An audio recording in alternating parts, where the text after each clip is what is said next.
Hello student, welcome to career one classes. आज हम start करेंगे डेसिमल। तो डेसिमल को स्टार्ट करने से पहले हम फ्रैक्शन के बारे में जान लेते हैं। लास्ट क्लास में हमने फ्रैक्शन और टाइप्स ऑफ फ्रैक्शन को अच्छे से पढ़ा था। यहाँ पे हम फ्रैक्शन के बारे में थोड़ा सा डिस्कस कर लेते हैं। तो फ्रैक्शन में हम लोगों ने पढ़ा था कि फ्रैक्शन p/q के फॉर्म में होता है और इसकी वैल्यू डेसिमल होता है। और इसमें कंडीशन है p को q से डिवाइड करने पर इसकी वैल्यू हमें क्या मिलती है, डेसिमल मिलती है। और q p से डिविजिबल नहीं होता, ये कंडीशन होता है कि p not divisible by q। तो फ्रैक्शन में ये भी हम लोगों ने देखा था कि फ्रैक्शन किसी होल ऑब्जेक्ट का एक पार्ट होता है और वो जो पार्ट होता है p/q के फॉर्म में होता है और उसकी वैल्यू क्या होती है, डेसिमल। तो यहाँ पे जो p/q है तो इसमें p q से डिविजिबल नहीं होता। अगर p q से डिविजिबल है तो इसकी वैल्यू हमें डेसिमल नहीं मिलेगा। जैसे कि अगर हम 5 को 2 से डिवाइड करें तो इसकी वैल्यू हमें मिलेगा 2.5 और 2.5 क्या है, डेसिमल है। अगर हम 4 को 2 से डिवाइड करें तो इसकी वैल्यू हमें 2 मिलेगा और 2 यहाँ पे क्या है, इंटीजर है। अगर हम इस वाले में देखें तो 5 2 से डिविजिबल नहीं है। अगर यहाँ पे हम देखें 4 2 से क्या है, डिविजिबल है। अगर p q से डिविजिबल नहीं है तो उसकी वैल्यू हमें डेसिमल मिलेगा। अगर p q से डिविजिबल है तो उसकी वैल्यू हमें इंटीजर मिलेगा। अब हम लोग डेसिमल को समझते हैं। अगर कोई फ्रैक्शन है p/q के फॉर्म में, p को अगर q से हम डिवाइड करें तो उसकी वैल्यू हमें क्या मिलेगा, डेसिमल मिलेगा। पॉइंट के लेफ्ट में जो नंबर्स होते हैं वह इंटीजर होता है और पॉइंट के जो राइट में नंबर्स होते हैं वो फ्रैक्शन होते हैं। तो इसमें आप क्या देख रहे हैं कि फ्रैक्शन और इंटीजर दोनों हैं। अगर फ्रैक्शन और इंटीजर दोनों होते हैं तो उसे हम इम्प्रॉपर फ्रैक्शन कहते हैं। जैसे अगर 1/2 की बात करें तो इसमें पॉइंट के लेफ्ट में क्या है, 0 है और पॉइंट के राइट में क्या है, 5 है। तो 0.5 क्या हो गया, फ्रैक्शन हो गया। तो इस फ्रैक्शन को हम लोग कहते थे प्रॉपर फ्रैक्शन और इस वाले फ्रैक्शन को हम लोग बोलते थे इम्प्रॉपर फ्रैक्शन। तो फ्रैक्शन के बारे में अगर अच्छे से जानना है तो लास्ट वाला जो वीडियो है उसे आप लोग जरूर देखें। तो जो फ्रैक्शन p/q के फॉर्म में होते हैं उसे हम डेसिमल में एक्सप्रेस करते हैं p को q से डिवाइड करके। जैसे मान लो 1/3 है, ठीक है। 1/3 ये फ्रैक्शन है। 1 को हम 3 से डिवाइड करेंगे तो इसकी वैल्यू हमें डेसिमल मिलेगी। तो यहाँ पे हम डिवाइड करते हैं। देखो 1 3 से डिवाइड नहीं होगा तो हमें क्या करना होगा, यहाँ पे डेसिमल लेंगे। तो जब डेसिमल लेंगे तो यहाँ पे एक 0 आ जाएगा, 3 3 जा 9 हो जाएगा और 10 में से 9 को सबट्रैक्ट करेंगे तो यहाँ पे क्या आ जाएगा, 1 आ जाएगा। फिर हम क्या करेंगे, यहाँ पे 0 बढ़ाएंगे। अब क्या हो गया, 10 हो गया। फिर 3 3 जा क्या हो जाएगा, 9 हो जाएगा। अगेन क्या आ जाएगा, 1 आ जाएगा। फिर 0 बढ़ाएंगे तो फिर 3 3 जा क्या होगा, 9 होगा। फिर क्या आ जाएगा, 1 आ जाएगा। इस तरह से ये जो रिमाइंडर 1 है ये बार बार रिपीट करता रहेगा और यहाँ पर ये 3 भी क्या करेगा, रिपीट करेगा। तो इस तरह के जो डेसिमल होते हैं उसे हम नॉन टर्मिनेटिंग डेसिमल का, यहाँ पे देख रहे हो 2.5 0.5 ये क्या है, टर्मिनेटिंग डेसिमल। और यहाँ पे देखो 3 रिपीट कर रहा है, ये नॉन टर्मिनेटिंग डेसिमल होता है। आगे हम लोग देखेंगे टर्मिनेटिंग डेसिमल। अब हम लोग बात करते हैं टाइप्स ऑफ डेसिमल।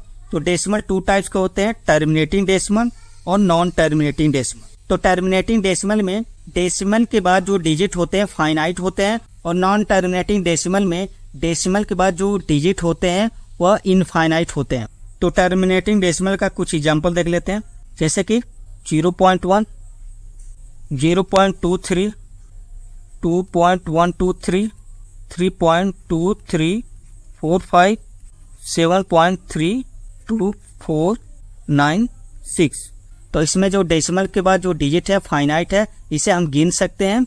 जो नॉन टर्मिनेटिंग डेसिमल है इसमें डेसिमल के बाद जो डिजिट होंगे वह इनफाइनाइट होंगे, उसे हम गिन नहीं सकते। तो इसके भी हम लोग एग्जांपल देख लेते हैं। 0.33 एक तो एग्जांपल ये हो गया कि यहाँ पे 3 जो है इनफाइनाइट की ओर एक्सटेंड कर रहा है। इसी तरह से 0.66 0.23 इसमें क्या देख रहे हैं, 23 रिपीट कर रहा है। 0.235 इसमें क्या देख रहे हैं, 35 रिपीट कर रहा है। 3.14159 तो नॉन टर्मिनेटिंग डेसिमल में क्या देख रहे हो कि डेसिमल के बाद जो डिजिट है वो इनफाइनाइट है। तो यहाँ पे देखो 3 जो है इनफाइनाइट की ओर एक्सटेंड कर रहा है और 6 जो है ये भी रिपीट कर रहा है इनफाइनाइट की ओर। और थर्ड वाले में देखें तो 23 ये इनफाइनाइट की ओर एक्सटेंड कर रहा है और इसमें 35 इनफाइनाइट की ओर एक्सटेंड कर रहा है। इन चारों में आप क्या देख रहे थे कि इसमें डेसिमल के बाद जो डिजिट हैं वो रिपीट कर रहे थे इनफाइनाइट की ओर। तो इस वाले में क्या देख रहे हैं कि ऐसा कोई पैटर्न नहीं है जिसमें जो डिजिट हैं वो रिपीट कर रहे हो। ठीक है, जैसे इसमें क्या देख रहे 3 रिपीट कर रहा था, इसमें 6 रिपीट कर रहा था, इसमें 23 रिपीट कर रहा था और इसमें 35 रिपीट कर रहा था। इसमें ऐसा कोई भी पैटर्न नहीं है जिसमें जो डिजिट है वो रिपीट कर रहे हो। क्लियर है?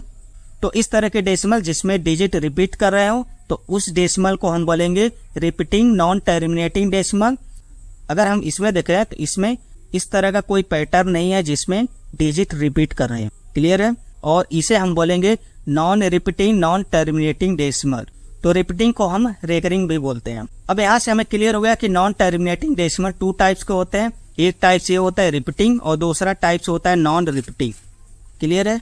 तो नॉन टर्मिनेटिंग डेसिमल को हम लोग नेक्स्ट पेज पे और अच्छे से समझते हैं।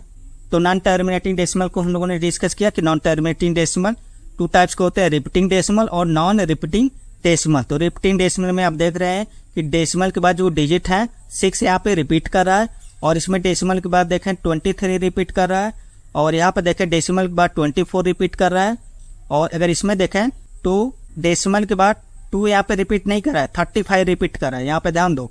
तो यहाँ पे आप क्या देख रहे हो कि 6 रिपीट कर रहे हैं, तो इसे हम लोग इस फॉर्म में लिख सकते हैं 0.6 पर बार। तो बार का मतलब क्या होगा कि जो 6 है वह रिपीट कर रहा है इनफाइनाइट की ओर। इसी तरह से इसे भी हम बार के फॉर्म में लिख सकते हैं 0.23। तो इसमें 23 रिपीट कर रहा है तो 23 पे क्या होगा, बार होगा। इसी तरह से इसे भी हम लिख सकते हैं 1.24। अब 24 रिपीट कर रहा है तो 24 पे क्या होगा, बार होगा। अब यहाँ पे देखो 35 रिपीट कर रहा है तो 35 पे क्या होगा, बार होगा। इसी तरह से इस वाले में अगर देखें तो 14285 तो ये जो 6 डिजिट हैं एक साथ ये क्या कर रहे हैं, रिपीट कर रहे हैं। अब देखो ये जो 6 डिजिट हैं एक साथ रिपीट कर रहे थे, इन 6 डिजिट के ग्रुप को हम ब्लॉक बोलते हैं। क्लियर है? तो इसे हम बार के फॉर्म में लिख लेंगे 0.142857। इस पे क्या होगा, बार होगा। क्लियर है? अगर हम नॉन टर्मिनेटिंग डेसिमल में देखें तो √2, √3, √5, √6, √7 इनकी जो डेसिमल वैल्यू होगा नॉन टर्मिनेटिंग डेसिमल होगा। जैसे कि √2 का आप डेसिमल वैल्यू देख रहे हैं, नॉन टर्मिनेटिंग डेसिमल है। √3 की भी आप देख रहे हैं, ये नॉन टर्मिनेटिंग डेसिमल वैल्यू है। इसके देखो √3 के बाद √4 होगा। √4 की वैल्यू हमें पता है कि √4 क्या होता है, 2 होता है और 2 क्या है, इंटीजर है। क्लियर है? इसी तरह से √9 भी क्या होगा, √9 3 होगा, तो ये भी क्या होगा, इंटीजर। तो 4 और 9 परफेक्ट स्क्वायर होते हैं और इनका स्क्वायर रूट हमेशा इंटीजर आएगा। तो 4, 9, 16, 25, 36 इस तरह के जो नंबर्स होंगे ये परफेक्ट स्क्वायर नंबर होंगे, तो इनका स्क्वायर रूट हमेशा इंटीजर आएगा। तो यहाँ पे देख रहे हैं 2, 3, 5, 6, 7 ये परफेक्ट स्क्वायर नंबर नहीं है, तो इनका अगर हम स्क्वायर रूट करें तो इसकी वैल्यू हमें नॉन टर्मिनेटिंग डेसिमल मिलेगा। अगर परफेक्ट क्यूब नंबर्स हैं तो उसका क्यूब रूट क्या मिलेगा, इंटीजर मिलेगा।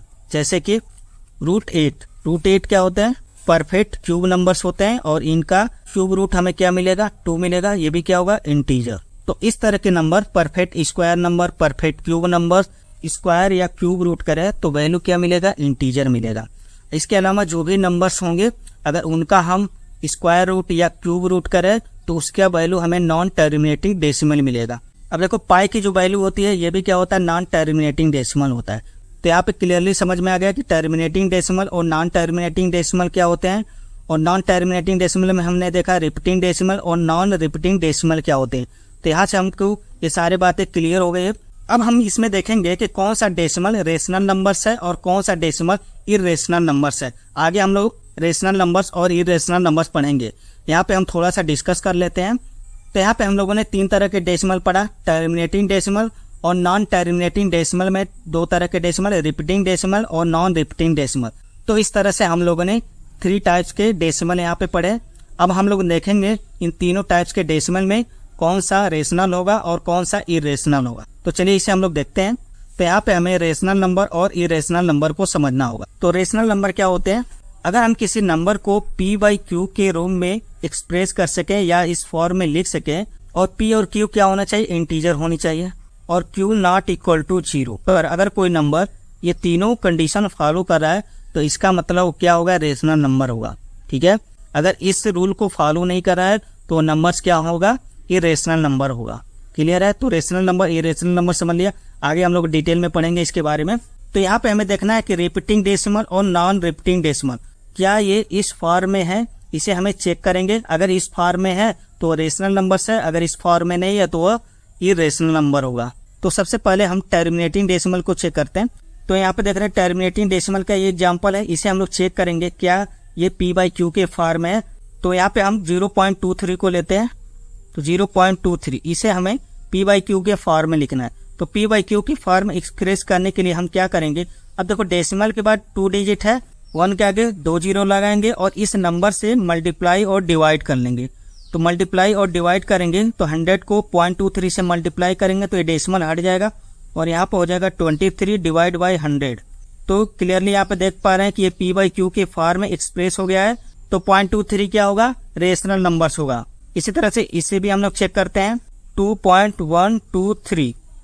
अब देखो डेसिमल के बाद 3 डिजिट है तो 1 के आगे हम 3 जीरो लगाएंगे और इस नंबर से मल्टीप्लाई और डिवाइड कर देंगे। तो 1000 से इसे मल्टीप्लाई करेंगे तो डेसिमल हट जाएगा, तो ये हो जाएगा 2123 डिवाइड बाई 1000। यहाँ पे क्लियरली दिख रहा है कि ये p/q के फॉर्म में है, तो ये भी क्या होगा, रेशनल नंबर होगा। तो यहाँ पे क्लियरली दिख रहा है कि टर्मिनेटिंग डेसिमल क्या होंगे, रेशनल नंबर्स होंगे। अब हम लोग चेक करते हैं नॉन टर्मिनेटिंग डेसिमल में। अब हम लोग नॉन टर्मिनेटिंग डेसिमल को चेक करते हैं। तो नॉन टर्मिनेटिंग डेसिमल में सबसे पहले हम रिपीटिंग डेसिमल को चेक करते हैं। अब देखो जो रिपीटिंग डेसिमल है इसे हमें p/q के फॉर्म में एक्सप्रेस करना है। तो इसे हमें एक्सप्रेस करने के लिए तो क्लास 9 के फर्स्ट चैप्टर में ये दिया गया है कि किसी रिपीटिंग डेसिमल को p/q के फॉर्म में कैसे एक्सप्रेस करना है। तो इसमें से एक एग्जाम्पल हम लेते हैं, तो इसमें एक कोई एग्जाम्पल हम लेते हैं और उसे समझते हैं कि रिपीटिंग डेसिमल को p/q के फॉर्म में कैसे एक्सप्रेस करना है। तो हम ये वाला एग्जाम्पल ले लेते हैं। तो इसे p/q के फॉर्म में एक्सप्रेस करने के लिए तो सबसे पहले हमें क्या करना होगा, इसे x मानना होगा। x equal to 0.232323 dot dot. अब यहाँ पे देखो डेसिमल के बाद 2 डिजिट है तो इसमें हम क्या करेंगे, 1 के आगे 2 जीरो मतलब 100 से इसमें हम मल्टीप्लाई कर देंगे। तो 100 से मल्टीप्लाई करेंगे तो ये हो जाएगा 100x और डेसिमल 2 प्लेस इधर चला जाएगा तो ये हो जाएगा 23.2323 डॉट डॉट डॉट। तो ये हो गया इक्वेशन 1 और ये इक्वेशन 2। तो इक्वेशन 2 - 1 करेंगे, यहाँ पे क्या करें 2 - 1।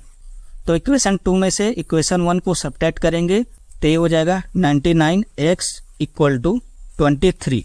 तो x इक्वल टू क्या होगा 23 डिवाइड बाई 99। तो इस तरह से हम रिपीटिंग डेसिमल को p/q के फॉर्म में एक्सप्रेस करेंगे। तो यहाँ पर देख रहे हैं कि इस टर्मिनेटिंग डेसिमल को हमने p/q के फॉर्म में एक्सप्रेस कर दिया है। तो ये क्या होंगे, रेशनल नंबर्स होंगे। और कितना इसकी वैल्यू आ रहा है 23/99। इसी तरह से इसे भी हम एक्सप्रेस करेंगे तो इसकी वैल्यू आएगा 2/3 और इसकी वैल्यू होगा 41/33। और इसे हम जब एक्सप्रेस करेंगे तो इसकी वैल्यू हमें मिलेगा 233 डिवाइड बाई 990। तो क्लियरली यहाँ पे समझ में आ रहा है किसी रिपीटिंग डेसिमल को p/q के फॉर्म में कैसे एक्सप्रेस करना है। यहाँ पे देखो डेसिमल के बाद 8 डिजिट है तो जैसे यहाँ पे हमने इसमें 100 से मल्टीप्लाई किया था तो उसी तरह से यहाँ पे देखो डेसिमल के बाद 8 डिजिट है तो हम इसमें 10 से मल्टीप्लाई करेंगे। 1 के आगे 1 जीरो मतलब 10 से हम मल्टीप्लाई करेंगे। डेसिमल के बाद 2 डिजिट है तो हमने 100 से मल्टीप्लाई किया था इसमें। और यहाँ पर भी देखें डेसिमल के बाद 2 डिजिट है तो हम इसमें 100 से मल्टीप्लाई करेंगे। और यहाँ पर डेसिमल के बाद 3 डिजिट है तो हम 1000 से इसमें मल्टीप्लाई करेंगे। तो इसकी वैल्यू क्या होगा 1/7। ये भी p/q के फॉर्म है।